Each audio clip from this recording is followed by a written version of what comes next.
to finishing, and he did. For more on the Boston bombings anytime, come to our website, fox6now.com. It is a nice spring day today, but more rain is on the way, and local athletes are getting really tired of it. Tim Van Voren goes beyond the game for their story. They're coping.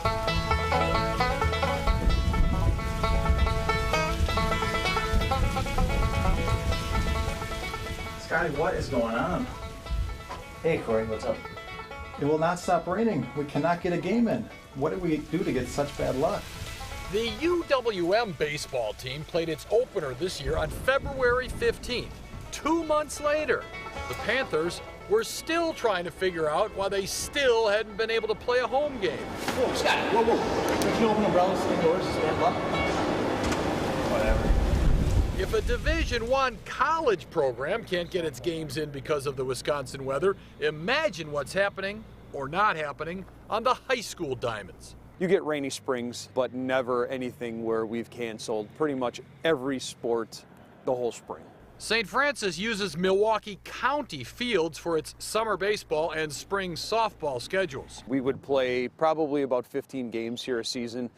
We have not been able to play any. Our swim team would be better off here right now than our softball team. There's no diamond life right now at Pulaski High School either.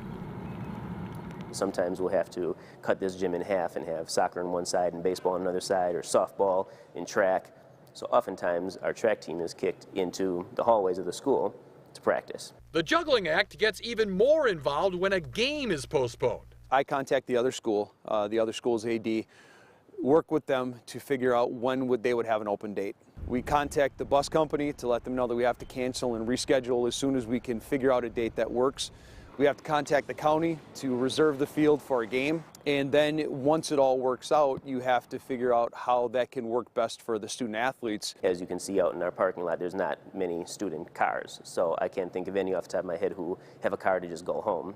So they often will get a bus ticket, and it's then go stand outside in the rain to wait for the bus that they'll be sitting on for, almost an hour sometimes. So our kids are very passionate about sports, and they're very resilient when it comes down to their participation in them. Pulaski plays its home games at Al Simmons Field. History lesson for you, Al Simmons was a lifelong Milwaukeean and a baseball Hall of Famer. At least the Rams would play their games here. When the weather improves, every schedule will be filled with makeup games. So oftentimes it will be just every day there will be a game by any means necessary to play. Yeah, so they'll be very active. Yeah. There'll be some rag arm pitchers by the time it's all That's said. right, that's right. And right now we're looking for pitchers. Doubleheaders every day, even looking at doubleheaders on Saturdays at this point. Every team's luck has to change. That is one crazy black cat. Eventually. I don't know. In Milwaukee, Tim Van Voren, Fox 6 Sports. I can Mr. remember the days Producer for the web. Yeah, I can remember the days of running track inside, and it is not fun. I know, and boring, I would think, too. A little boring, yeah.